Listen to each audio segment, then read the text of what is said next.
Okay, pro wrestling fans. I've been up. I was up till about 6 o'clock in the morning watching the reality show of which this young Japanese professional wrestler um, was on, and out of respect to her memory and her loss and family, friends, and fans, I'm going to refrain from speaking directly about the young lady, except to wish my condolences to her family, friends, and fans, and say that it's a tragic waste of life.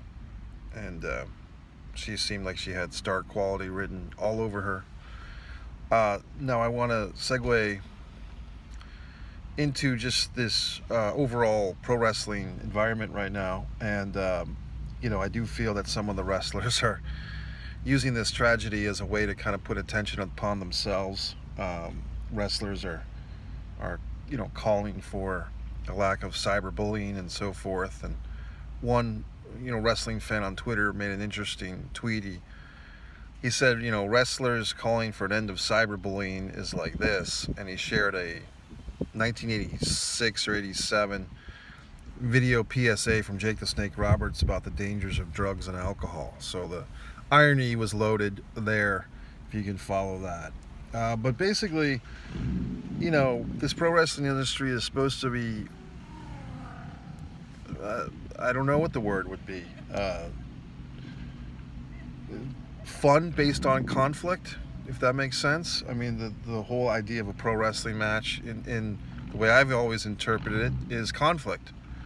And since I've been a young wrestling fan, it was, is Dusty Rhodes gonna beat Ric Flair for the title, or are the Horsemen gonna beat up Dusty, or are the Strongbos finally gonna beat those Wild Samoans, and is Hulk Hogan gonna pin the Iron Sheik, or is John Cena and CM Punk gonna settle their differences? For whatever thing it is. But now with this social media integration, with the wrestling business kind of turning itself inside out, with things like Tough Enough, the WWE series, shoot interviews, kayfabe commentaries, all these things that have kind of, exposed the business for what it is or what it's not, and just kind of a blurring of the lines between performer, journalist, reporter, podcaster, and fan, and just the lack of, people.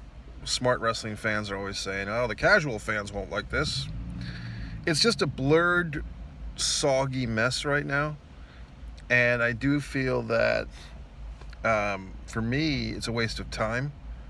And specifically, what's a waste of time is me getting into interactive back and forth on social media with you, some of my people on social media. When people ask for my opinion, or if I state my opinion in one of these videos and someone takes issue with my opinion, I go into a back and forth that takes up your time, takes up my time, and wastes both our time. And part of the angry wrestling fan thing has been an anger at oneself, my own self, and other wrestling fans that are wasting their intelligence on this medium.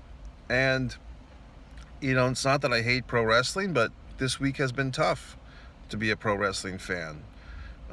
First, we had the Owen Hart. I think that's what came out first on Tuesday, and quickly followed by, or overlapping with, the horrible news about Shad Gaspard, who everybody seemed to like and love who knew him.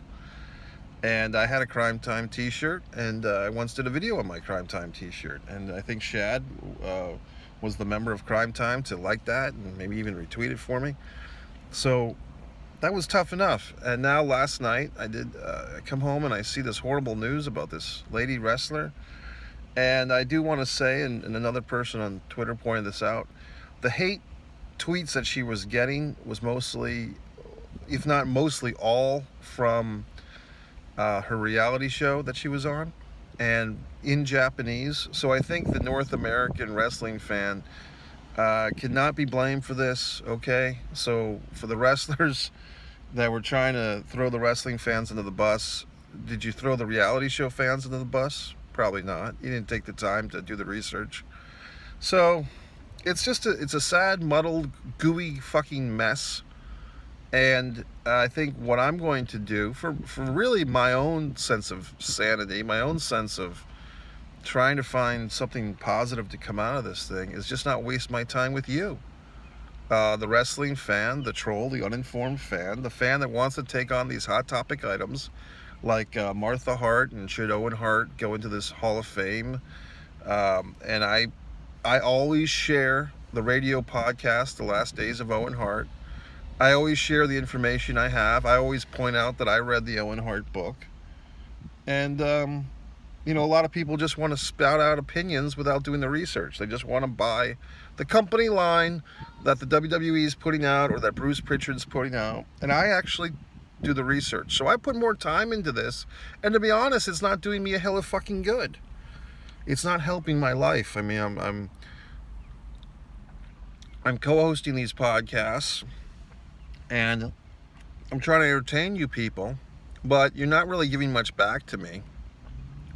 So, it goes back to that video I did on January 1st, 2020, when I proclaimed that I was asking the wrestling fan groups to throw me out, kick me out, because I have an addiction to trying to help you wrestling fans. And it's tough. It's tough because I want so much for a better society in this world that I'm willing to take upon your wrath, the wrath of idiots, to try and help and try to inform. But what I get in return is a lot of flack and a lot of miserability. And I don't feel that my efforts are being appreciated. So you're not going to get to me. You're not going to bring me down. And I'm strong enough. I can take it. I can take the goddamn heat. And in fact, I seek it. I seek it because I know that with every insult, every degrading comment, I may be getting the degrading comment or the insult from one of you fucks, but another one of you people are waking up a little bit. Another one of you are wising up to the game a little bit. So I have been successful. Okay? And the Raw ratings, I started Raw protests. Look at the goddamn Raw ratings now. So I've been successful in my mission to free people's minds, whether you people want to admit it or not.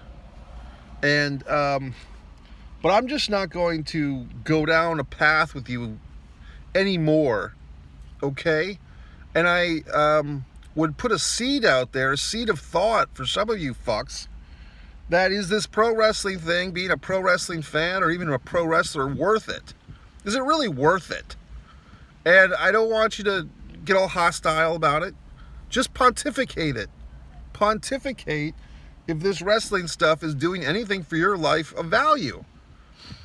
And this is a perfectly good time when we're in this goddamn coronavirus madness to sit and contemplate things and to reevaluate things.